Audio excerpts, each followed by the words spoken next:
آقای احمد توکلی رئیس دفتر پژوهش مجلس میگوید مدیران نالایق باید کنار بروند. و از مدیران میپرسد اگر فکر میکنید این اقدامات میتواند مشکلات را برطرف کند، چرا این همه مدت صبر کردید تا تمام دارایی ها از کیسه کوچک مردم به جیب های فراخ شما سرازیر شود؟ در ضمن آقای آیت الله آملی لاریجانی میگوید اخلالگران اقتصادی را اعدام میکنیم. اعداد سخن میگویند. چه میگویند؟ گاهی راست، گاهی دروغ. ما شما را به دنیای پشت اعداد میبریم. حساب و کتاب پنجشنبه ها از صدای آمریکا. عصر بخیر، من بیژن کیان هستم و به همراهی شما به حساب و کتاب میپردازیم. در برنامه امشب حساب و کتاب دو کارشناس و تحلیلگر نظام اقتصادی با ما هستند که پس از اشاره کوتاهی به پیشینه آنها بحث را دنبال میکنیم. دکتر کامران دادخواه استاد دانشگاه نورت ایسترن از شهر بوستون از طریق ماهواره با ما هستند و آقای دکتر دادخواه کارشناس اقتصادی بین المللی در دانشگاه نورت ایسترن، اقتصاددان ارشد در مؤسسه ABT در کمبریج ماساچوست و اقتصاددان ارشد سابق در بانک توسعه و سرمایه‌گذاری ایران هستند. آقای دکتر بهمن آقای دیبا دیپلمات سابق، پژوهشگر و تحلیلگر مسائل اقتصادی ایران در استودیو با ما هستند. ایشان کارشناس امور بین‌المللی و ایران، استاد دانشکده حقوق دانشگاه دهلی و کارشناس اسبق حقوق بین‌الملل در وزارت امور خارجه ایران هستند. آقای دکتر دادخواه و آقای دکتر دیبا به برنامه حساب و کتاب خوش آمدید. آقای دکتر دادخواه، در برنامه قبلی حساب و کتاب شما شرح دادید که دربار قاجار فاقد مدیران کارآمد و تحصیل کرده بود. با گذشت 108 سال از آن زمان می‌بینیم که دولت فعلی ایران هنوز دارد از نبود مدیران آزموده اقتصادی شکوه و شکایت می‌کند. چطور می‌تونیم این مسئله رو با این واقعیت که ایران پر از جوانان با استعداد است کنار هم بگذاریم؟ این جوانان کجا هستند در صحنه کار؟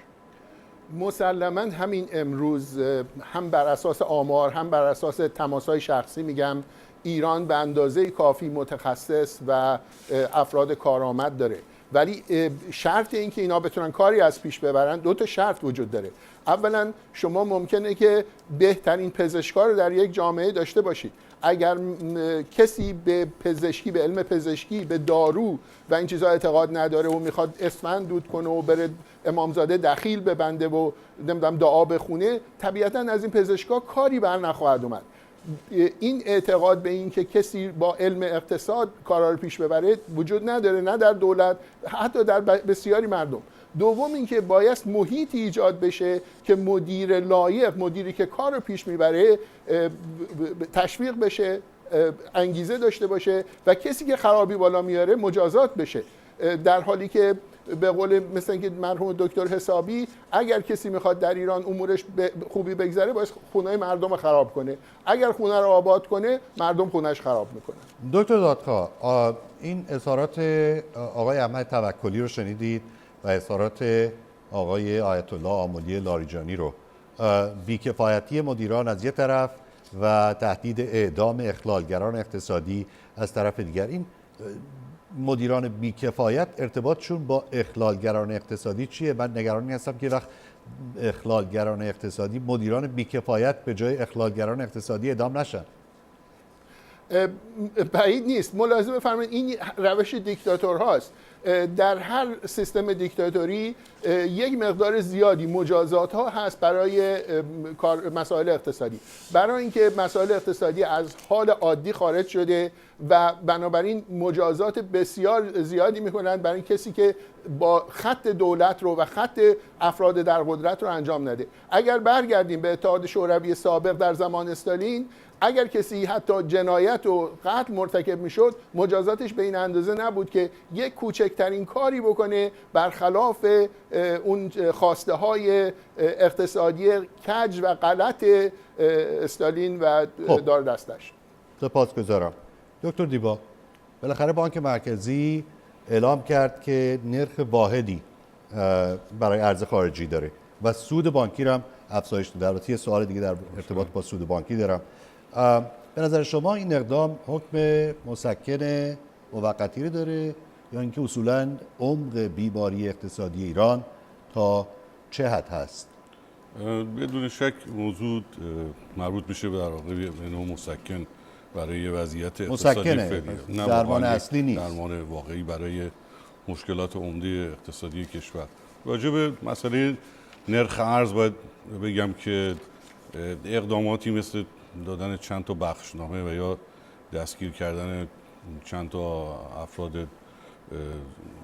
دلال دون پایه در خیابون‌های تهران، اینها تأثیری روی مسئله نرخ برابری ارز نداره و نبض در واقع تعادل بین ریال و ارزهای خارجی در کوچه پس کوچه های خیابان فردوسی در تهران نیست، بلکه توی رقم‌های درشتی است که در جاهای دیگه‌ای مطرح هستش. من برمیگردم کجاست؟ جاهای دیگه کجاست؟ الان خدمتتون عرض می‌کنم. راجع به نرخ برابری نرخ بهره و هم بایستی بگم که در یک اقتصاد سالم بایستی بین نرخ بهره و نرخ تورم تعادلی برقرار باشه، ارتباطی برقرار باشه. منتها در اقتصاد ناسالم ایران این موضوع مثل این هستش که یه فرمولی رو از درون سیستم اقتصادی غرب و در وضعیت‌هایی که مطابقت نداره با اقتصاد ایران برداشتن و میخوان در این زمینه اجرا کنن که نمیخونه. فرمودید که کجاست اون پولهای اصلی؟ باید خدمتتون عرض کنم که تو جیب همین افرادی که در واقع مسئولان دولتی بایستی یا مسئولان حکومتی گفت. در ایران بزرگترین دلال ارز و بزرگترین قاچاقچی خود دولته. چرا که دولت ایران نفت میفروشه، ارز در میاره و مثلا دلار میگیره و با اون دلار پول کارمندا رو میده و بقیه مخارج خودش رو. بنابراین یارانه ها رو پرداخت میکنه که یه نوع در واقع رشوه مستقیم هستن. کمک به دوستان خارجی و یا دوستان داخلی، هر دوشون. این در واقع یک نوع تلاشی است برای در آوردن پول کافی برای جوابگویی به این تقاضا. برای همین هم است که شما میبینید که یه شخصی مثل آقای توکلی که خب خودش هم از دولت هستش، دولت رو داره متهم میکنه. دکتر دیبا، شنیدم که بانک ها نشستن با هم توافق کردن و گفتن که ما یک سود ثابت، ما هممون سود سپرده ها رو در یک سطح میدیم. آقای وزیر اقتصاد گفته نه اینطور نمیشه، اگه 20% اگر بیشتر بشه غیر قانونیه. چطور ممکنه که سود سهام رو یکسان بکنن؟ یعنی همه کارآمد سودش یکسان. این چه اقتصاد فرمانیه؟ چطور ممکنه همچین کاری کرد؟ در واقع این باز برمیگرده به همون حالت اقتصاد دستوری و بخشنامه‌ای و دیکتاتوری. هیچ کدوم اینا در واقع نمیتونن پاسخ مشکلات اصلی اقتصادی کشور رو بدن و بایستی توجه داشته باشیم که این طرز تنظیم نرخ بهره با نرخ تورم در واقع مرتبط با این هست طبیعتاً که نرخ تورم چقدره. دولت میگه نرخ تورم من 20%، برای همین میگه نرخ تورم و بهره رو یک. ولی در واقع حتی آدمایی مثل خود مقامات دولتی ایران هم اعتراف دارن که نرخ واقعی تورم در ایران بالای 40% است. بنابراین اگر میخوان نرخ واقعی سود سپرده قرار بدن بایستی رقمی بالای 40% باشه. دکتر دادخواه، یارانه ها، چون ما سوال میکنیم که حالا در سوال بعدی که این پول از کجا میاد، یارانه ها چه تأثیری بر قیمت سکه و دلار در بازار داره؟ ملاحظه بفرمایید وقتی که یارانه ها برداشته شد طبیعتاً قیمت خیلی کالاها، قیمت هزینه تمام شده کالاها بالا میرفت، برای اینکه سوخت و حمل و نقل و اینا بالا میرفت. از طرف دیگه دولت پول ریخت توی بازار به این مفهوم که برای اینکه پرداخت یارانه‌های مستقیم بکنه پول ریخت توی بازار. و از طرف دیگه همونطور که فرمودند قضیه این هستش که نرخ ارز پایین باعث میشد که یارانه پرداخت بشه به چینی ها و به واردات. بنابراین همه مردم روی همه این اساس احساسشون این بود که به زودی نرخ ارز بالا میره و قیمت ها بالا میره و پول داخلی بی ارزش میشه. بنابراین در یه همچین حالتی شما چه کار میکنید؟ پولتون رو باید بگذارید یه جایی که مطمئن باشه. یک مسئله مسکن در ایران همیشه بوده. الان مسکن ظاهراً با وجودی که فعالیت یه مقدار بیشتر شده یه کمی در حال رکوده و علاوه خطر این هستش که فردا بیان بگن اینجا نمیدونم بوی طاغوت میاد، نمیدونم چیشه، مسکن بگیرن.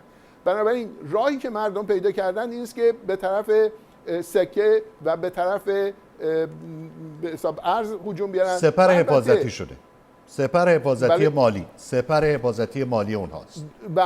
بله سپر حفاظتی مالی است برای اینکه این کار انجام بدن. البته دولت هم بدش نمیاد که قیمت ارز بره بالا، برای اینکه به این ترتیب همونطور که باز فرمودن که بزرگترین عرضه کننده ارز خود دولته، بنابراین به این ترتیب پول بیشتری گیرش میمده و البته باید نرخ ارز بالا میرفته و در مجموع این مسائل برای مردم ایجاد شده. یعنی خب احساس می‌کنن که در بخش‌های بعدی دوباره برمیگردیم به این موضوع، چون این موضوعی است که ما همینطور به تاریخ میایم، رویدادهای جاری برمیگردیم اونجا، ولی الان یک حساب و کتاب تصفیه نشده با تاریخ داریم و در برنامه قبلی آغاز داستان نفت در ایران رو دیدیم، داستان رشوه‌دهی و قرارداد یک طرفه نفت.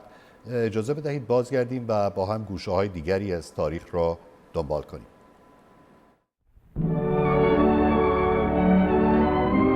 در جریان جنگ جهانی دوم، ایران با وجود اینکه می‌خواست بی‌طرف بماند، بار دیگر تحت فشار قرار گرفت تا وارد معرکه جنگ شود. سال 1320 ایران به خاطر اهمیت استراتژیکش برای پیروزی نیروهای متحدین توسط متحدین اشغال شد و وینستون چرچیل ایران را پل پیروزی خواند. پیامد جانبی اشغال بیگانه این بود که رضا شاه ناگزیر شد از سلطنت کناره‌گیری کند. تاج و تخت را به محمد رضا پهلوی ولیعهد 21 ساله واگذار کند و او را پادشاه جدید کشور بخواند. با وجود تلاش قدرت‌های خارجی برای اعمال نفوذ بر محمد رضا پهلوی، شاه جوان هم خود را بر پیشبرد کشور، مسائل مورد علاقه جوانان، آموزش و گسترش صنایع گذاشت. در حالی که شاه پشت صحنه برای کسب منافع ملی بیشتری از نفت ایران بود، عده زیادی از ایرانیان در حمایت از دکتر محمد مصدق، نخست وزیر محبوب، با شعار ملی شدن هرچه سریعتر صنعت نفت در خیابانها به تظاهرات پرداختند. به پیروی حمایت مردم از دکتر مصدق، در اردیبهشت ماه سال 1330 مجلس با 79 رأی موافق در برابر 12 رأی مخالف به نخست وزیری او که توسط شاه پیشنهاد شده بود رأی اعتماد داد. دکتر مصدق تقریباً بلافاصله پس از انتصاب به نخست وزیری دست به کار شد تا فوراً نفت کشور را ملی کند. W. Averill Harriman, U.S. envoy at large, is greeted by Ambassador Grady as he arrives in Tehran. دیپلمات‌های آمریکایی در تلاش برای میانجیگری و حل اختلافات نفتی میان ایران و بریتانیا رهسپار تهران شدند و با شاه و مصدق دیدار کردند. Mr. Harriman undertakes a series of conferences with Prime Minister Mossadegh. مذاکرات به جایی نرسید و توافق میان شرکت نفتی انگلیس بریتیش پترولیوم با مقامات ایرانی حاصل نشد. در نتیجه صنایع نفتی ایران ملی شد. از آنجا که نفت از منافع امنیتی حیاتی برای انگلیسی‌ها محسوب میشد، آنها مسئله را به سازمان ملل متحد کشاندند. The Iranian oil crisis comes to America's shores. مصدق به نیویورک رفت و در سازمان ملل سخنرانی کرد. پس از پیروزی ایران در دادگاه لاهه، کارشناسان بریتانیایی ناچار شدند همراه با خانواده‌هایشان ایران را ترک کنند. مسئله ملی شدن نفت ایران در 559مین جلسه شورای امنیت سازمان ملل متحد مطرح شد. جیسی میونیز رئیس جمهوری برزیل نظم جلسه را برقرار کرد و سپس گلادین وب نماینده بریتانیا از شرکت نفت ایران و انگلیس در شورا درباره ملی کردن منبع انرژی ایران و لغو امتیاز بریتانیا صحبت کرد. My government has decided to bring their dispute with the Iranian government on the subject of the termination of the Anglo-Iranian Oil Company's concession. روشن بود که توافقی حاصل نخواهد شد و اثرات فشارهای فزاینده داخلی و خارجی بر قدرت مصدق آشکار می‌شد. کارشناسان درباره عامل اصلی سقوط دکتر مصدق به توافق نرسیدند، اما عوامل بسیاری در برکناری او از قدرت دخیل بود، از جمله دخالت آمریکایی انگلیسی 28 مرداد. قطع پشتیبانی بعضی از گروه‌های داخلی که قبلا از دکتر مصدق حمایت کرده بودند و فشار روزافزون گروه‌های مذهبی در گرماگرم آشوب‌ها خانه و اتومبیل مصدق به آتش کشیده شد. در همین حال شاه که در آن روزها به ایتالیا رفته بود، با سقوط حکومت مصدق آماده بازگشت به کشور شد. پس از بازگشت شاه، توافق جدیدی میان شرکت ملی نفت ایران با ایالات متحده آمریکا و بریتانیا برقرار شد و سهم عادلانه تری از منافع نفتی به ایران تعلق گرفت. Iranian oil may again flow westward. شاه درآمدهای جدید نفتی را صرف انقلاب سفید برای بهتر کردن تصویر ایران در جهان و مدرنیزه کردن ایران کرد.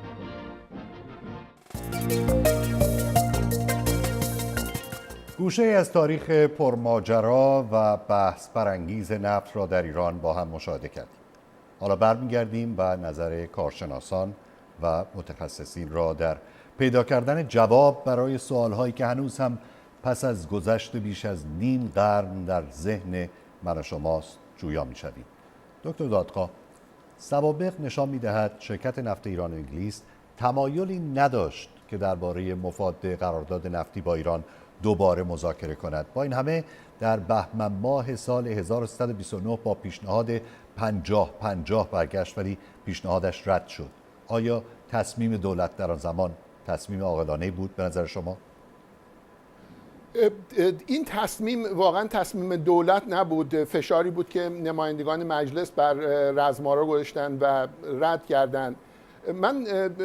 مسئله این است که با توجه به اون چیزی که اتفاق افتاد، بهترین چیزی که برای ایران میتونست باشه همین 50-50 بود، برای اینکه امکان این که به حساب ملی شدن رو واقعا انجام بدن، نه روی کاغذ، همونطوری که حاج محمد نمازی در یک گزارشی به مصدق نشون داد، این کار امکان پذیر نبود.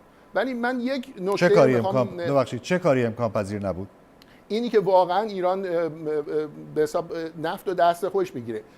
حاج محمد نمازی در اون گزارش به مصدق میگوید که ایران امکان استخراج، حمل و نقل و فروش نفت رو در بازارهای جهانی نداره. مستدلن ثابت میکنه با این و که یه همچین کاری نمیشه کرد.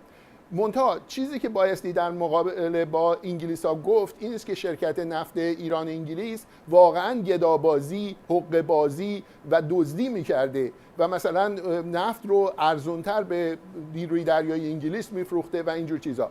اگر امکان داشت، همونطور که حاج محمد نمازی در اون گزارش میگه، اگر امکان داشتش که با یه شرکت دیگه مثل شرکت شل یا فرضاً با کمک آمریکایی‌ها که علاقه‌مند بودن با ایران همکاری بکنن، با اینها میمدن یک قرارداد 50-50 مشترکاً هم که بعداً بحث شد یا از طریق بانک جهانی که بعداً پیشنهاد شد، مسلماً به نفع ایران و بهتر از اون چیزی بود که اتفاق افتاد.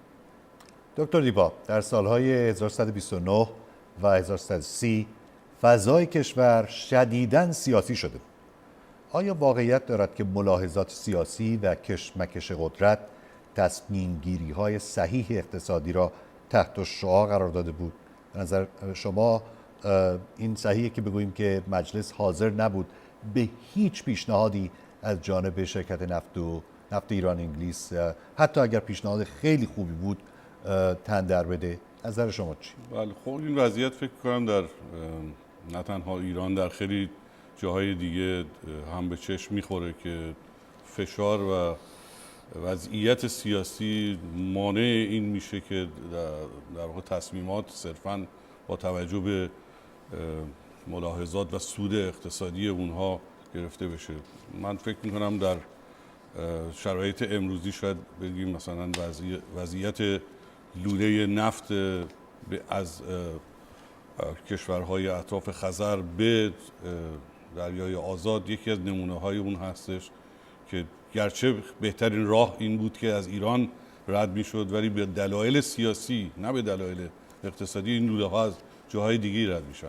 در شرایط اون روز هم به نظر من میتونستن اگر که صرفاً مسائل اقتصادی رو در نظر میگرفتند تصمیم بهتری بگیرن. شما معتقد هستید که صرفاً مسائل اقتصادی در نظر گرفته نشد؟ بله، این قرارداد 16% 84% داشت تبدیل میشد به 50-50 بله. و به نظر شما تصمیمی درست گرفته نشد.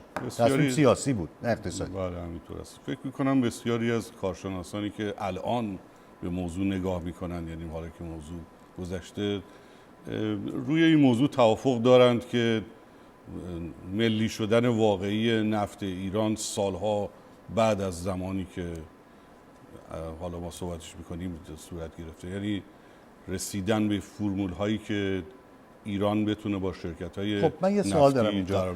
آیا به نظر شما این عمدی بود؟ آیا کسانی که واقعا خدمتگزار مملکت بودن و در ضمن اطلاعات داشتن، تحصیلات داشتن، آیا میتونیم بگیم که اینها ندانسته تصمیم سیاسی رو به تصمیم اقتصادی صحیح ارجحیت دادن، یا اینکه به نظر شما عمدن این کار کرد، دانسته این کار کرد؟ شاید ترکیبی از هر دوی اینها وجود داشته باشه، ولی من فکر میکنم ترکیب غالب جو زمان بود و وضعیت موجود نسبت به کشورهایی که در این موضوع دخیل بودند. کشور مقابل ایران در این موضوع کشور انگلیس بود که سابقه اقدامات استعماری، دخالتش در وضعیت ایران، ارتباطاتش با مقامات ایرانی و رواج ارتباطات فسادآمیز و خب البته این اقدامات استعماری در مقابل بی‌کفایتی طرف مقابل هم هست، مثل اینکه بله، دو تا تیم فوتبال بازی کنن و یکی ببازه بعد بگیم نه اونا خیلی خوب بازی می‌کردن. من دارم میخوام اینو بگم که به خاطر احساسات منفی و دید بسیار منفی که در اون زمان نسبت به انگلیس وجود داشت، این جلو چشم بعضی ها رو گرفته بود که واقعیت اقتصادی رو به عنوان موضوع اصلی در نظر بگیرید. در قلب شهر، در قلب مردم، در قلب مسائل، خیابان زندگی، هر پنجشنبه 9 شب به وقت ایران از صدای آمریکا. دکتر زادخواه، اگر در سال 1330 مجلس پیشنهاد 50-50 انگلیسی ها رو پذیرفته بود، چه اتفاق می افتاد؟ امروز به نظر شما تأثیر پذیرش چنین تغییری چه بود؟ اگر برنامه 7 ساله اول توسعه به اجرا در می آمد چه می شد؟ این فرمایش شما بایستی بگیم که یک سوال انتزاعی است، برای اینکه تاریخ که بدون شک بر نمیگرده، ما هم نمیدونیم اگر اتفاق میافتاد دقیقاً چطور میشد. برای این به صورت انتزاعی و تئوریک جواب میدیم این رو. و به خصوص که مصدق السلطنه اصولاً با برنامه ریزی موافق نبود، ایشون معتقد به اقتصاد لیبرالی بود. بنابراین فرض بکنیم یعنی که این قسمت خواهش می‌کنم توضیح بدید که آقای دکتر مصدق به اقتصاد برنامه ریزی شده معتقد نبودند و معتقد به اقتصاد لیبرالی بود. اینو توضیح بدید خواهش می‌کنم برای بینندگان محترم. شما اگر که نوت‌های مصدق رو در مجلس 14 بخونید، در مواقعی که راجع به مسائل اقتصادی صحبت می‌کنه انگار میلتون فریدمن داره صحبت می‌کنه و کاملا با این، و من چون در زمینه زندگیشه و تحصیلاتش تحقیق کردم، ایشون درس اقتصاد گرفته بود، ولی این اقتصاد رو سالها پیش، یعنی اوائل قرن 20 گرفته بود که مسئله اقتصاد کینزی و برنامه‌ریزی مطرح نبود. علاوه بر اون ایشون یک کینه‌ای که من نمیدونم اصلش چیه نسبت به دکتر مشرف نفیسی که رئیس سازمان برنامه بود داشت. بنابراین روی هم رفته ایشون اعتقادی به این نداشت و عملاً در دوران ایشون برنامه ریزی به هیچ وجه از جاش تکون نخورد. البته ایشون یه قانونی گذرون، چون در وانمودکاری خیلی استاد بود، یه وانمود کردن که به حساب اعتبارات برنامه اول افزایش هم پیدا کرده. حالا اصلا برنامه اجرا نمیشد، برنامه اعتبارش هم افزایش پیدا کرده. از این شامورتی بازی ها ایشون داشت، ولی اعتقادی به برنامه ریزی نداشت. اما تو برگردیم به فرمایش شما، اگر یه همچین اتفاقی افتاده بود، در یک حالتی که اگرچه دموکراسی ناقص بود، اگرچه مردم سالاری ناقص بود، در یک همچون حالتی توسعه اقتصادی شروع میشد، مسلماً وضع اقتصاد ایران و وضع مردم ایران خیلی بهتر از اون بود که در 1334 این ماجرا شروع بشه و در یک حالتی که نسبتاً خفقان ایجاد شد. خب فکر می‌کنم شما زیاد طرفدار سیاست‌های آقای دکتر محمد مصدق نیستید، ولی سپاسگزار از توضیح شما و در ضمن قضیه زیاد هم انتزاعی نبود، چون اینطور که شما توضیح دادید مسئله به اینجا منتهی شد که آیا کسی به برنامه‌ریزی اقتصادی معتقده یا اینکه به برنامه‌ریزی اقتصادی معتقد نیست و فکر می‌کنم که این رو باید اجازه کنیم. دکتر دیبا، اجازه بدید که برگردیم به سال 1330. انگلیس‌ها پیشنهاد می‌کنن قراردادی که بعداً با میزان شراکت 84% 16% برای ایران نوشته شده و این به نفع ایران نبوده. بعد میان با پیشنهاد 50-50. فرض کنیم که شما نماینده مجلس آن زمان هستید. میدونم این سوال هم شبیه سوال قبلی برمیگرده به تاریخ و تاریخ رو نمیشه برگردون، ولی فرض میکنیم شما به عنوان یک نماینده مجلس آیا با این تغییر موافقت کردید یا مخالفت و دلیل موافقت یا مخالفتتون رو خیلی سریع بفرمایید. من فکر کنم که باز خب شرایط اون زمان رو بایستی در نظر گرفت. با اطلاعاتی که من امروز دارم، اگر در اون زمان میخواستم تصمیم بگیرم، حتما پذیرش یک پیشنهاد 50-50 به نفع سیستم موجود در اون موقع بود و حتما میتونست که راهگشای وضعیت بهتری باشه. ولی متاسفانه همونطور که باز صحبت شد، وضعیت سیاسی، نوع مواضعی که توسط نیروهای مختلف به خصوص گروه‌های چپ در ایران گرفته شده. صحبت شما قطع کنم خیلی سریع. شما در حالتی صحبت میکنید که من شما رو با موافقت خودتون در جایگاه یک نماینده مجلس قرار دادم و شما هر چی که میفرمایید توجه داشته باشید که مخاطب شما کسانی هستن که شما رو انتخاب کردن و سوال اینه که آیا شما با این پیشنهاد 50-50 موافقت میکنید یا مخالفت؟ توضیحتون هم بفرمایید، ولی یادتون نره که این سوال رو از شما واسه مردم جواب بدید. جواب من اینه که اول موافقت میکنی یا مخالفت؟ جواب من این هستش که بستگی داره که کی منو انتخاب کرده. بله. خب اگر گروه‌های چپ که در اون زمان مواضعشون چه راجع به مسئله قرارداد با انگلیس ها و چه راجع به ارتباطشون با مصدق مشخص است. مشخصه چیه؟ عده زیادی گروه‌های چپ اگر شما رو اونها مخالف این موضوع بودن و عده زیادی از افراد مرتبط و متعلق به گروه‌های چپ یه مقدارش هم صحیح بود، یه مقدار مخالفتشون هم در مجلس حضور داشتند و اگر من نمایندگی از جانب اونها داشتم حتما جوابم مخالفت بود. ولی باز مثلا فرض کنید که گروه‌های یعنی با 50-50 شما مخالفت می‌کردید بدون شک اگر از طرف گروه‌های چپ انتخاب شده بودن، یعنی باز هم ولی اگر باز هم تصمیم صحیح اقتصادی مطرح نبود. جواب شما روند سیاسی. بر حسب اینکه اون نماینده مجلس منتخب کی هست به نظرم جوابش متفاوت خواهد بود. بینندگان بسیار محترم، وقت ما به پایان رسیده. از شما که با ما در حساب و کتاب همراه شدید سپاسگزارم. از همکارانم دکتر کامران دادخواه و دکتر بهمن دیبا تشکر میکنم. من از شما میخوام که نظریات خودتون رو از طریق پست الکترونیکی حساب و کتاب @voanews.com و صفحه فیسبوک حساب و کتاب www.facebook.com حساب و کتاب با ما در میان بگذارید. من بیژن کیان هستم و در بخش بعدی حساب و کتاب همراه با دیگر متخصصین و با شما حساب و کتاب را ادامه میدهیم.